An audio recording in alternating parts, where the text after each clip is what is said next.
Coming up in this afternoon's show, we will be meeting a man who will be having a discussion with David Cameron.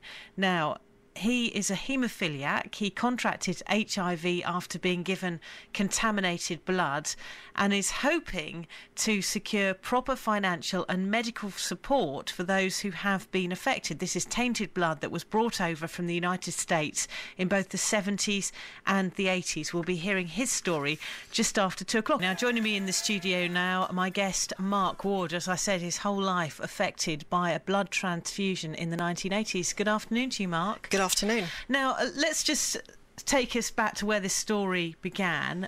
You had haemophilia. That was why you had to have blood transfusions. Is that right? Yes, I have haemophilia. I was born with haemophilia. It's a hereditary blood disorder. So, of course, blood transfusions very much part of your whole childhood, your whole life. Yes, they.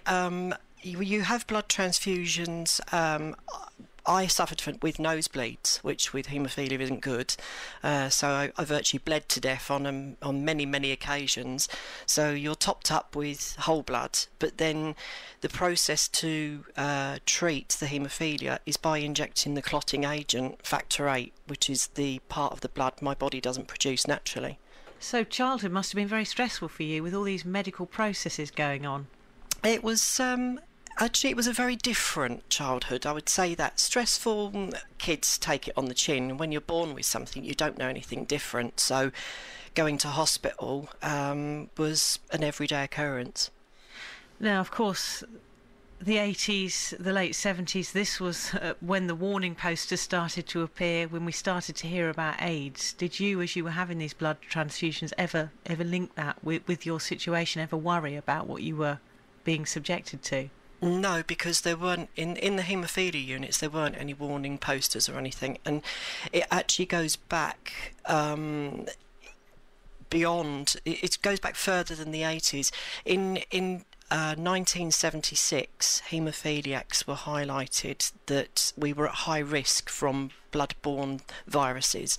They already knew that things like the herpes virus, cold sores and things, that haemophiliacs would break out in these blisters, and the herpes virus itself, it mutates in many different ways.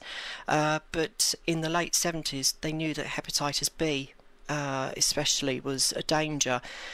There was a vaccine, and because of money and costings and everything, they didn't purchase the vaccine, so they knew of the dangers then in the 70s. So you feel you were given the contaminated blood despite the fact that these risks were becoming apparent, and they should have known about that? Oh yeah. In the late 1970s, I think the old days of World in Action and some of the Panorama programmes back then, I was only 10 years old, but it highlighted then the dangers of bad blood. And all these things were being talked about in America, but here we seem to be lagging approximately about 3 years behind. Now, looking here, you were infected with HIV and hepatitis C as well. That's just two of the infections, yes. I've actually got a whole host of infections. Hepatitis B, hepatitis G, hepatitis C.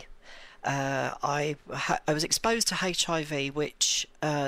I've now got full-blown AIDS because I had chest infections and AIDS-related conditions.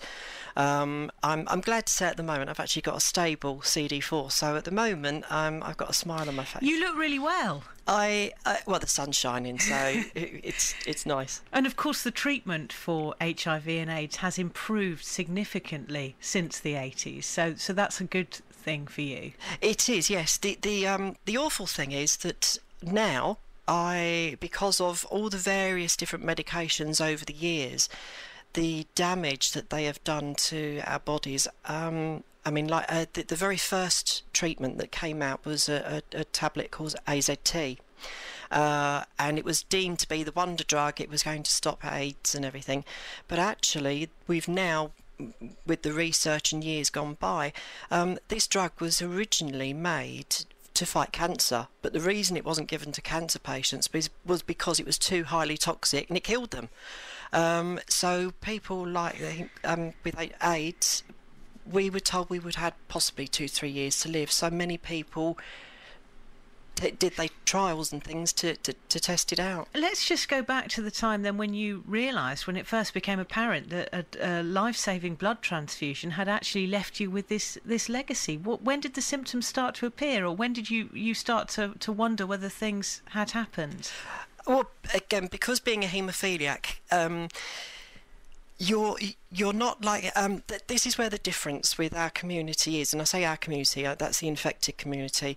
We've got people like yourself, everyday normal people, going about their business, and somebody has a car crash and they're rushed into hospital, like you say, given life-saving blood transfusions, operated on, and that blood contained hepatitis C or HIV. It was one episode in their life that destroyed their lives. With a haemophiliac, you are actually played with like Russian roulette every time. Over my 41 years of life, I've literally had thousands of injections. I've had gallons of chemicals, treatment, blood put into my body, and that's what we do. 5 days out of 7 when you're growing up, I could have had treatment. So each time you have that injection, the same batch is reinfecting you. And when did it become clear that there was an infection there? Did you start to get symptoms of HIV, or did someone say, right, clearly there's a risk here, let's do a test? No, again, because being a haemophiliac, we were actually tested and then told.